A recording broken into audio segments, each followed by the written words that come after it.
ದೇವರಾದ ಯೇಸು ಕ್ರಿಸ್ತನ ಮಧುರವಾಗಿರ್ತಕ್ಕಂಥ ನಾಮದಲ್ಲಿ ನಿಮ್ಮೆಲ್ಲರಿಗೂ ನನ್ನ ಒಂದು ಪ್ರೀತಿಯ ವಂದನೆಗಳು ನಾನೇನು ಮಾಡ್ತೀನಿ ಅಂದ್ರೆ ಸಲ್ಲಿಸ್ತಕ್ಕಂಥವನಾಗಿದ್ದೇನೆ. ಯಾದಗಿರಿ ಡಿಸ್ಟಿಕ್ಕಲ್ಲಿರ್ತಕ್ಕಂಥ ಶಾಪುರ ತಾಲೂಕಿನಲ್ಲಿ ಇವತ್ತಿನ ದಿನದಲ್ಲಿ ನಾವು ಇದ್ದಿದ್ದೇವೆ.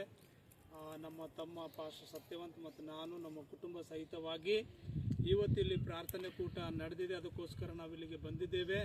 ಈ ಒಂದು ಯೇಸು ಕ್ರಿಸ್ತನು ಯಾವ ರೀತಿಯಿಂದ ಪರ್ವತದ ಪ್ರಸಂಗದಲ್ಲಿ ಅವರು ಪರ್ವತ ಪ್ರಸಂಗ ಮಾಡಿದರು, ಹಾಗೆ ಇವತ್ತಿನ ದಿನದಲ್ಲಿ ನಾವು ಕೂಡ ಇದನ್ನೆಲ್ಲ ಪ್ಲೇಸ್ ನೋಡಿಕೊಂಡು ಈ ಜಾಗದಲ್ಲಿ ನಾವು ಬಂದಿದ್ದೇವೆ. ಅದಕ್ಕಾಗಿ ಒಂದು ವಾಕ್ಯ ನಿಮ್ಮೊಂದಿಗೆ ನಾನು ಶೇರ್ ಮಾಡಬೇಕೆಂಬುದಾಗಿ ಇವತ್ತಿನ ದಿನದಲ್ಲಿ ನನ್ನ ಒಂದು ಅನಿಸಿಕೆ. ಅದಕ್ಕೋಸ್ಕರ ಒಂದು ವಾಕ್ಯ ನಿಮಗೆ ನಾನು ಶೇರ್ ಮಾಡುವುದಕ್ಕಾಗಿ ಇಷ್ಟವುಳ್ಳವನಾಗಿದ್ದೇನೆ. ದೇವರ ವಾಕ್ಯ ಪರ್ವತ ಪ್ರಸಂಗದಲ್ಲಿ ಯೇಸು ಕ್ರಿಸ್ತನು ಆತ್ಮದಲ್ಲಿ ಬಡವರಾಗಿರ್ತಕ್ಕಂಥವರು ಧನ್ಯರು, ಪರಲೋಕ ರಾಜ್ಯ ಅವರದು, ದುಃಖ ಪಡುವವರು ಧನ್ಯರು, ಅವರು ಸಮಾಧಾನ ಹೊಂದುವರು ಅಂಥೇಳಿ ಅನೇಕ ಒಂದು ವಾಕ್ಯಗಳನ್ನು ಅವರು ಹೇಳಿದ್ದಾರೆ. ಅದಕ್ಕಾಗಿ ಪ್ರೀತಿಯ ದೇವರ ಮಕ್ಕಳೇ, ದುಃಖ ಪಡ್ತಕ್ಕಂಥ ನಾವುಗಳು ಧನ್ಯರಾಗಿದ್ದೇವೆ.